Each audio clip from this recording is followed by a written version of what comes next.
नमस्कार दोस्तों, कैसे हैं आप सब। उम्मीद करती हूँ आप सब ठीक होंगे। जैसा कि दोस्तों आप जानते हैं कि हिंदी व्याकरण में हम स्टेप बाय स्टेप जो भी हमारे टॉपिक्स है आपकी प्रतियोगी परीक्षा की दृष्टि से काफी महत्वपूर्ण उनको कर रहे हैं। अभी तक हमने क्या है, संज्ञा, सर्वनाम, विशेषण, ये सारे टॉपिक और समास ये कंप्लीट कर लिए हैं और इसके हमारे टेस्ट भी हो गए हैं।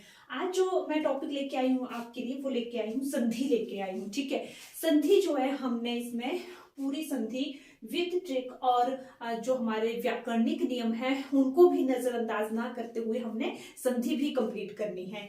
ठीक है, क्योंकि कई बार क्या होता है ना कि जब हमारे व्याकरणिक नियम जो होते हैं वो काम नहीं करते तो ट्रिक अगर साथ साथ में किए हो तो हमारे ट्रिक भी हमें बहुत मददगार जो है साबित होते हैं। तो हमने साथ साथ में क्या करना है कि इनकी डेफिनेशन भी देखनी है। कई बार क्या होता है एग्जाम में डेफिनेशन भी पूछी जाती है, लेकिन आजकल जो भी प्रतियोगी परीक्षा है उनका जो पैटर्न है थोड़ा सा चेंज हो गया है। तो वो किस तरह से संधि से संबंधित प्रश्न पूछे जा रहे हैं अब, जैसे शब्द को ही रिकॉग्नाइज करने के लिए दिया जा रहा है अधिकतर कि निम्नलिखित शब्दों में जैसे एक शब्द दे दिया जाएगा, माना देवालय दे दिया आपको, तो पूछा जाएगा कि इसमें कौन सी संधि है, दीर्घ संधि है, गुण है, वृद्धि है, यण है, अयाधि है, कौन सी संधि है। ठीक है, तो वो ही हम आज मैं आपको सारा वो टॉपिक क्लियर करवाऊंगी।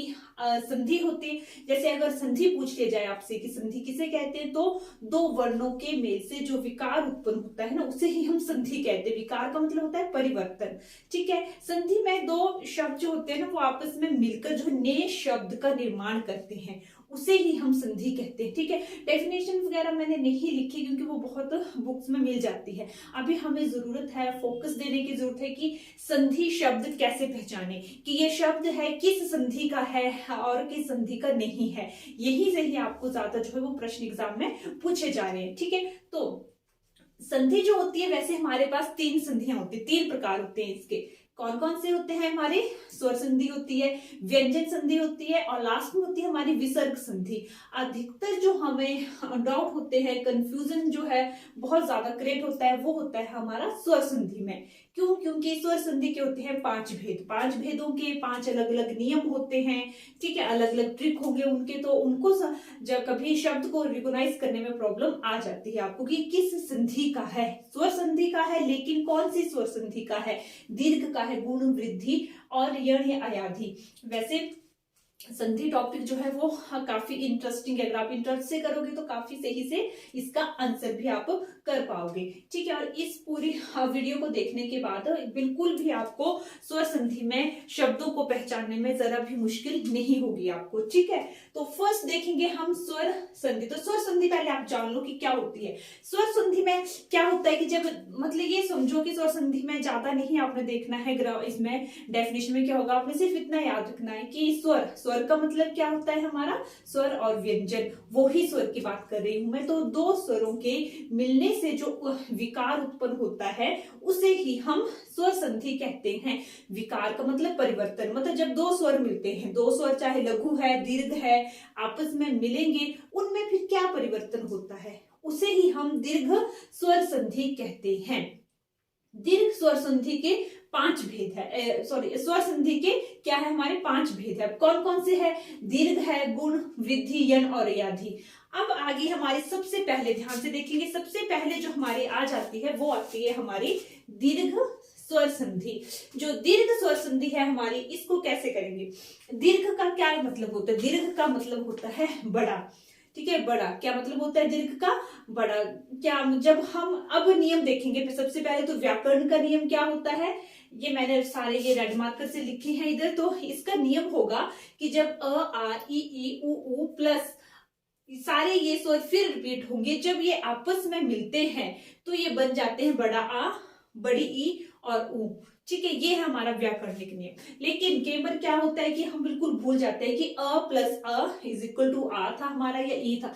दीर्घ स्वर संधि में फिर आपको ये प्रॉब्लम कम आएगी, लेकिन जो आगे वाली संधियां हैं इनमें ये प्रॉब्लम ज्यादा आती है। ठीक है, आपने यहाँ एक ये बात याद रखनी है कि दीर्घ स्वर संधि में चाहे आपका बड़ा स्वर हो छोटा स्वर हो, मतलब लघु स्वर हो दीर्घ स्वर, कोई भी स्वर होगा आपका वो आपस में मिलकर क्या होंगे, दीर्घ स्वर बनेंगे। दीर्घ का मतलब है बड़ा स्वर बनेंगे। मतलब अगर आपका लघु स्वर है तो लघु स्वर प्लस लघु स्वर इज इक्वल टू दीर्घ स्वर, ठीक है। या फिर लघु स्वर है आपका और दीर्घ स्वर है तो भी उसमें क्या आ जाएगा आपका, बिल्कुल लघु दीर्घ है तो भी दीर्घ। चाहे मतलब आपका बड़ा स्वर है, दो बड़े स्वर मिलते हैं आपस में तो भी वो बड़ा स्वर बनाते हैं। अगर दो छोटे मिलते हैं तो भी वो बड़ा स्वर बनाते हैं। अगर एक बड़ा और एक छोटा आपस में मिलते हैं तो वो क्या बना देते हैं, दीर्घ स्वर ही बना देते हैं, ठीक है। कैसे, अब ये तो है हमारा व्याकरणिक नियम जो मैंने आपको समझा दिया, लेकिन अगर आपको इसमें याद ना रहे तो आपने ट्रिक के अनुसार इसको याद रखना है। तो ट्रिक क्या है, देखो ये आपने जरूर नोट कर लेना है। हमारा ट्रिक आ जाएगा इसमें बड़ी मात्रा। अब आपको माना शब्द एग्जाम में दे दिया गया कि ये शब्द जो है दीर्घ स्वर संधि का है या नहीं है, ठीक है। ऐसे पूछा गया, अगर ऐसे प्रश्न आया तो किस तरह से आप उसको क्या है रिकॉग्नाइज करेंगे शब्द को कि ये सच में दीर्घ स्वर संधि का है या फिर नहीं है। तो क्या होगा इसमें कि बड़ी मात्रा, अब ये बड़ी मात्रा है तो ये बड़ी मात्रा जो है आपने कहाँ देखनी है, ये बड़ी मात्रा आपने देखनी है शब्द के बीच में देखनी है ये आपने, ठीक है। शब्द दिया है आपका, उसके बीच में आपने देखना कि हमारी दीर्घ मतलब बड़ी मात्रा, जो भी शब्द होगा उसमें आपको शब्द के बीच में बड़ी मात्रा दिखेगी ही दिखेगी। अगर आपको किसी शब्द के बीच में बड़ी मात्राएं दिख गई तो आपने समझ लेना है कि वो संधि जो है वो कौन सी संधि है, हमारी दीर्घ स्वर संधि। क्यों, क्योंकि दीर्घ स्वर संधि का काम ही बड़ी मात्रा से चलता है। क्लियर हो गया। अब देखो उदाहरण भी साथ साथ देखेंगे आप, ठीक है। जितनी प्रैक्टिस उदाहरण की करेंगे आपके ये ट्रिक उतने ही पक्के होते चले जाएंगे, ठीक है। और ये ट्रिक ऐसे है कि कभी भी आपके विफल नहीं होंगे। फर्स्ट देखेंगे सूर्यास्त। अब आगे आपका सूर्यास्त, तो सूर्यास्त में अब आप देखोगे कि सूर्यास्त तो कहां पे आ की मात्रा आ रही है आपकी, सूर्यास्त, तो ये शब्द है हमारा और इस शब्द के सेंटर में मैंने बोला कि आपने देखना है कि मात्रा जो है वो बड़ी होनी चाहिए। सूर्या, आ की मात्रा कहाँ आ रही है आपकी, य में आ गई हमारी आ की मात्रा, तो मतलब इस शब्द में हमारी बड़ी मात्रा आ गई। तो मतलब ये शब्द जो है हमारा कौन सा आ गया, दीर्घ स्वर संधि का आ गया। देखो नेक्स्ट है मुनिंद्र, गुरुपदेश, लघुर्मी, रविंद्र, सीमांत, परीक्षार्थी, अतीव, वीरांगना। नेक्स्ट है आपका मुनिंद्र। अब मुनिंद्र में देखेंगे कौन सी मात्रा लगी है, बड़ी की मात्रा। गुरुपदेश में देखेंगे कौन सी मात्रा लगी है, र को बड़े ऊ की मात्रा, ठीक है। लघुर्मी में बड़ा ऊ, ठीक है। रविंद्र में क्या है आपको, बड़ी ई। आगे सीमांत, म में बड़ा आ गया। परीक्षार्थी, क्ष में आ। अतीब, बड़ी ई, वीरांगना। आप ऐसे ढेरों उदाहरण ले सकते हो जो भी शब्द है जिसके बीच में आपको बड़ी मात्रा दिख रही है, चाहे बड़ी मात्रा चाहे आ की है, चाहे ई की है, चाहे ऊ की है। सिर्फ ये तीन शब्द आपने देखने, इन्हीं से ही आपको दीर्घ स्वर संधि आएगी। अब बड़ी मात्रा है तो बड़ी मात्रा को आपने ए और औ से लेके नहीं चलना है, ठीक है। बड़ी मात्रा क्या है, दीर्घ है, तो यहाँ पे सिर्फ हमारे किसकी बात हो रही है, आ, ई और ऊ, सिर्फ इन तीन की बात हो रही है यहाँ पर। जब आपको बड़ा स्वर, दीर्घ स्वर में आ, ई या ऊ की मात्रा किसी भी शब्द के सेंटर में दिख जाएगी तो वहां पर आपने कौन सा टिक कर लेना है, दीर्घ स्वर संधि आ जाएगा वहां पर आपका, ठीक है। ये थी हमारी फर्स्ट दीर्घ स्वर संधि जिसको आपको पहचानने में जरा भी मुश्किल नहीं होनी चाहिए, ठीक है। नेक्स्ट देखेंगे आप गुण स्वर संधि। क्या है हमारा नेक्स्ट, गुण स्वर संधि। इसमें देखेंगे क्या आ जाएगा हमारा, गुण स्वर संधि, ठीक है। नेक्स्ट इसमें गुण में देखेंगे अब क्या करना है। सबसे पहले तो आप ग्रामर का नियम देख लो। तो ग्रामर के नियम में क्या आ गया आपका, अ आ और प्लस ई उ री इज इक्वल टू क्या बनता है आपका, ए ओ अर। अब देखो ये ग्रामर का नियम है, इसमें आ के साथ ई प्लस होगा, उ प्लस होगा, री प्लस होगा, इन सभी को जोड़ के आपका ए ओ अर बनेगा, ठीक है। बहुत कई बार क्या होता है हमें याद नहीं रहता, दिमाग से बिल्कुल स्लिप हो जाती है ये चीजें, क्योंकि हर संधि में ऐसा ही होता है। अ प्लस ई, ए ओ जो हमारी स्वर संधि है, इनमें सभी स्वर में कभी अ के साथ ई प्लस हो रहा है, कभी ऊ हो रहा है, इज इक्वल टू अर ए, मतलब अलग अलग से इसके रिजल्ट आते हैं हमारे, जो हमारा वो फाइनल आता है वो अलग अलग से रिजल्ट आते हैं। तो उसको याद करना कई बार क्या हो जाता है, मुश्किल लगता है हमें। तो इसीलिए इसके साथ ट्रिक जो है वो बहुत जरूरी है। अब आपको व्याकरणिक नियम नहीं समझ आ रहा है, इसको छोड़ो, आप ट्रिक के अनुसार अब आप देखोगे तो ट्रिक में आपको क्या दिख रहा है कि इकहरी मात्रा। इकहरी मात्रा का क्या मतलब होता है, इकहरी मात्रा का मतलब होता है सिंगल मात्रा। जब भी आपको किसी भी शब्द में सिंगल मात्रा दिख जाएगी, अब जो सिंगल मात्रा होती है हमारी वो किस किस की होती है, एक तो छोटे ए की, छोटे ओ की, ये क्या आ जाती है हमारी सिंगल मात्राएं आ जाती है सारी।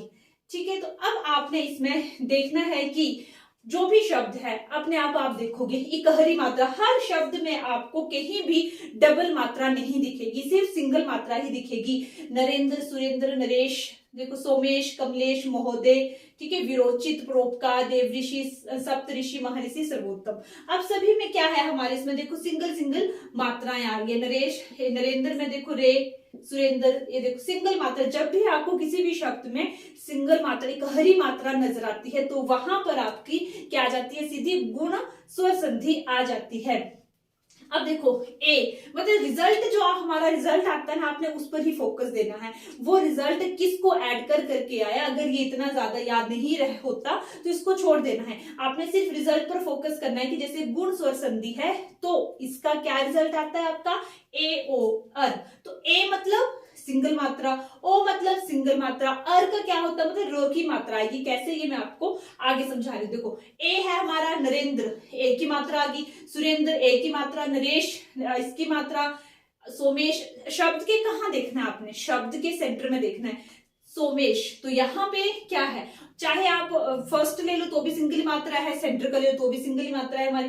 कमलेश, फिर आपका ए की मात्रा आ गई, महोदय, बीच में महोदय, तो ह में कौन सी मात्रा आ गई आपकी ओ की, मतलब इकहरी मात्रा। आगे विरोचित, रो में ओ की मात्रा मतलब सिंगल मात्रा। परोपकार, परोपकार में भी आपकी सिंगल मात्रा आ गई पूरी। देव ऋषि, अब देव ऋषि, इसमें आता है आपका अर। देखो कैसे आएगा, आप इसको जैसे हम उच्चारण करते हैं, उच्चारित करते हैं, इसमें बिल्कुल धीरे से उच्चारण जब आप करोगे तो आपको अर की साउंड जो है वो बीच में आएगी। देव ऋषि, अर, श क्या है पहले र आता है, देव ऋषि, सप्त ऋषि। ठीक है, तो क्या इकहरी मात्रा और अर की साउंड भी साथ साथ जब आती है तो यहीं पर आपको पता चल जाएगा कि ये क्या कौन सी है हमारी गुण स्वर संधि है। ठीक है, और ये जो इसकी मात्रा है अर की ना, तो ये र के रूप में आती है, अर के रूप में। सप्त ऋषि, महर्षि, ठीक है, यही और यही दो तीन शब्द है जो बार बार रिपीट होते हैं अगर आपसे अर के रूप में स्वर संधि पूछी जाए। आगे है इसमें सप्तऋषि, महर्षि, सर्वोत्तम। तो सर्वोत्तम में क्या आ गया, फिर आपका ओ की मात्रा भी आ गया और रो भी आ गया आपका। ठीक है, तो सर्वोत्तम ओ की मात्रा, यहाँ पर भी फिर सिंगल मात्रा आ रही है आपकी, तो सीधा आपका क्या आ जाएगा, यहाँ पर ये ट्रिक कौन सा आ गया हमारा, इकहरी मात्रा मतलब गुण स्वर संधि। ठीक है, अभी हमने दो संधियां की है, दीर्घ संधि, गुण संधि। दीर्घ संधि में क्या देखना है आपने, शब्द में आएगी आपकी बड़ी मात्रा आएगी। ठीक है, बड़ी मात्रा मतलब आ की, ई की, ऊ की, वो बड़ी मात्रा आई, आ आएगी, उसकी मात्रा आएगी आपकी ई आएगी, ऊ। तो ई क्या है कि मात्रा के रूप में आएंगे ये सारे। ठीक है, क्लियर हो गया। और गुण में स्वर संधि में क्या है, इकहरी मात्रा, हर शब्द के सेंटर में देखना है आपने कि सिंगल मात्रा लगी होगी, तो वहां पर अगर आपसे पूछा जाए कौन सी संधि है तो वो क्या आ जाएगी आपकी गुण स्वर संधि आ जाएगी। नेक्स्ट है हमारा वृद्धि संधि। ठीक है, अब देखो वृद्धि का क्या मतलब होता है, यहाँ पे एक ट्रिक बताऊं मैं आपको। वृद्धि का क्या मतलब होता है, वृद्धि का मतलब होता है कि बढ़ावा, बढ़ना, किसी चीज की बढ़ोतरी, उसको कहते हैं हम वृद्धि। तो गुण से जब हमारे कौन ए और ओ, ए ओ जब गुण से वृद्धि में गए तो इनमें क्या हुआ, मतलब वो बढ़ोतरी होगी। तो ए का बड़ा रूप क्या है हमारा ए, और ओ का बड़ा रूप क्या है ओ। तो ये क्या बन जाएंगे, यहाँ पे सिर्फ रिजल्ट पे फोकस देना हमने। तो क्या वृद्धि में क्या आ जाएंगे हमारा ए और ओ। तो ए की मात्रा क्या होती है, जब बड़ा ए आता है हमारा तो उसकी कितनी मात्रा होती है, दो मात्रा होती है। और आओ आ जाता है तो उसकी भी दो मात्रा होती है। तो इसका हमारा ट्रिक क्या बन गया, दोहरी मात्रा। ठीक है, जब आप उदाहरण के साथ इन ट्रिक को करेंगे तो ये देखोगे आपकी ये ट्रिक आपके हर शब्द में प्रयोग होंगे ही होंगे।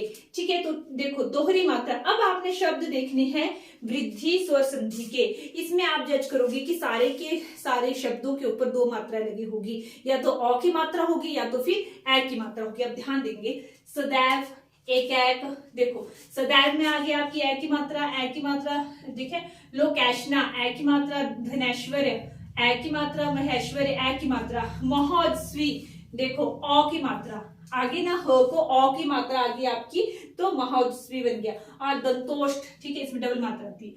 ठीक है, तो क्या आ जाएगा हमारा यहाँ पर, ये फिर से दोहरी मात्रा आ गई हमारी, ठीक है, दंतोष्ठ नहीं होता, दंतोष्ठ होता है, ठीक है। तो दंतोष्ठ में क्या, कौन सी मात्रा आ गई आपकी सीधी, ये डबल मात्रा, मतलब अ की मात्रा, वनौषध आ गया आपका और जलौघ आ गया।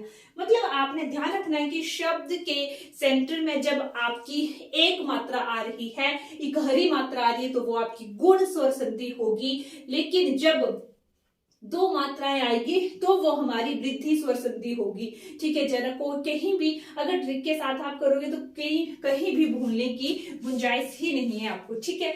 आगे यण संधि का सबसे इजी ट्रिक है इसका, यण संधि, ठीक है। कौन सा है हमारा सबसे इजी ट्रिक, देखेंगे इसका यण संधि का आएगा आपका, इजी ट्रिक आएगा, ठीक है, यण का। इसमें देखेंगे पहले तो व्याकरणिक नियम एक बार देख लो आप, कि अगर व्याकरणिक नियम ही याद रखने हो आपने तो कैसे आएगा आपका, इसमें क्या आ जाएगा, ई ई उ ऊ री प्लस अ आ उ ऊ और ए है। इसको जब ये दोनों आपस में मिलते हैं तो ये क्या बनाते हैं, य व र। अब हमारा फोकस किसके ऊपर जाएगा, इसके रिजल्ट के ऊपर। यण संधि य से शुरू होती है, आपको तो याद रखने कितने ट्रिक्स है, देखो यण संधि है य से शुरू हो रही है, तो मतलब इसका रिजल्ट भी आपने य से ही याद रखना है। रिजल्ट क्या आ गया आपका, य व और र, ठीक है। य व र दो आपके तीन आपके वर्ण आ गए। अब इनको आपने एज अ ट्रिक कैसे यूज करना है, यण संधि में याद रखना आपने, य व या फिर र, ये तीन वर्ण ऐसे हैं, ये आपको शब्द के बीच में मतलब कोई अधूरे मिलेंगे, आधे मिलेंगे आपको ये, ठीक है। जो भी शब्द होंगे या तो आपका य आधा चला जाएगा उसमें, या य मतलब आधा ये पूरा आ सकता है, ऐसा नहीं है कि आधा ही आएगा, लेकिन मतलब ये शब्द आपको मिलेंगे य व र। और ये जो है ना अपना रूप परिवर्तित करते रहते हैं, ठीक है। अब जब भी आप इनको ध्यान से देखोगे इन शब्दों को, तो आपको इनके बीच में य व र ये तीन वर्ण मिलेंगे, लेकिन कैसे मिलेंगे, कभी आपको य आधा मिलेगा, कभी य में बड़ी ई की मात्रा मिलेगी, कभी यू मिल सकता है आपको, ठीक है, य व र। ऐसे ही व में भी आपको चेंजेस मिल सकते हैं, र में भी आपको बिल्कुल चेंज मिल सकता है, ठीक है। लेकिन य व र वर्ण शब्द के बीच में होगा ही होगा। जहां भी आपको य व र मिलेगा, आपने बिना सोचे वो कौन सी संधि कर लेनी है, यण संधि पर टिक कर लेना है, ठीक है। अधूरा, और इसका दूसरा ट्रिक ये होता है कि इसमें इन शब्दों में अधूरा शब्द कोई होता ही होता है हमारा, ठीक है। कौन सा होता है, देखो न्यून। अब देखते चलना बाकी के न्यून में क्या है, आधा न आ गया, ये एक ट्रिक हमारा काम आ गया। और यह देखो इधर, यह भी आया आपका बीच में, आया ना यह। अब इसमें यद्यपि में द आधा है, अत्यधिक में त आधा है, उपयुक्त में र आधा है, दिव्यगमन में व आधा है, संख्या गमन में आधा ख है। अब देखो पित्रानुमति, अब आप बोलोगे कि यहाँ पे तो कोई शब्द आधा नहीं है, तो मैम कैसे बोल रहे हैं अब कि यहाँ पर जब आपको यण संधि होगी तो शब्द में कोई ना कोई वर्ण आपको आधा मिलेगा ही मिलेगा, और मिलता ही मिलता है आपको जब यण संधि आती है। अब देखो जब पित्रानुमति आएगा तो कैसे आएगा, आपका आता है ये त प्लस र इज इक्वल टू त्र, ठीक है। तो त आधा आ गया ना इसमें, पित्रानुमति, तो इसमें भी आपका यण संधि, मातृ इच्छा में आधा च आ गया आपका, अनविक्ष में भी आपका आधा न आ गया। तो इसका क्या मतलब है, ये क्या बन गया हमारा, सारा के सारे क्या आ गए, ये यण संधि आ गई सारी हमारी, ठीक है। हो गया क्लियर आपको, ये बहुत इजी है ये हमारी यण संधि। इसमें हमेशा कोई ना कोई शब्द आधा होता है, आधा से अगर आपको वो ट्रिक याद नहीं रहता तो आपने य व र यही शब्द आपको बीच में सेंटर में, शब्दों के सेंटर में देखने को मिल ही जाएंगे, ठीक है। वहीं से आपने देखना है कि वो संधि जो है वो कौन सी संधि बन रही है हमारी। सबसे लास्ट संधि आती है हमारी अयाधी संधि, अयाधी स्वर संधि, ठीक है। इसके देखो नियम देखेंगे आप क्या क्या है, ए ओ प्लस अ ई उ, इससे क्या बनता है, अव अवि, ये बनते, ये जो है ना ये आपस में किसके साथ ऐड हो रहे हैं ना उसके अकॉर्डिंग अपना रूप बदलते हैं। अ का आय, आई, अव का आव, अवि, ऐसे ये ना अलग अलग बन जाते हैं, ठीक है। ये ग्रामर के नियम है, ठीक है। ये अगर आपको नहीं समझ आ रहा, नहीं पता लग रहा तो इनको छोड़ो, आप सिर्फ अपने रिजल्ट के ऊपर फोकस करो। कैसे, अब देखो आया, अव, अवि, ये आगे आपके, ठीक है। इसमें अब आप देखना, ठीक है। अब इसमें क्या होगा, य व और वी, ये जो शब्द होते हैं ना ये अपने रूप, जिस तरह से ये यहाँ पर आया ना आपका, उसी तरह से ये भी अपना देखो कैसे। और अयाधी संधि में आपने एक ट्रिक हमेशा ये भी याद रखना कि अयाधी संधि के जो शब्द होते हैं ना बिल्कुल सिंपल होते हैं, जरा भी कॉम्प्लिकेटेड नहीं होते, बिल्कुल सिंपल होते। जितना सिंपल शब्द होगा वो बिना सोचे समझे आपने अयाधी संधि का टिक करना है वो, ठीक है। देखो जैसे ट्रिक में क्या है, य व या वी, ये आपको शब्द जो है वो बीच में मिलेंगे, ये यहीं से ही मिलेंगे आपको सारे। देखो नयन का आ गया आपका य, शयन, भावुक, गायिका, नाविका, भवन, भविष्य, नायिका। या देखो नयन में क्या है, य है, शयन में क्या है, य, भावुक, य, वी, व, वी, ई, सभी में आगे, ठीक है। यण और अयाधी संधि में दोनों में आपने क्या याद रखना है, यण संधि में शब्द के बीच में आधा शब्द आता ही आता है। यण संधि में आपने ये चीज याद रखनी है। और अयाधी संधि में याद रखना है कि य व वी अपने रूप बदल बदल कर शब्दों के बीच में आएंगे ही आएंगे ये, ठीक है।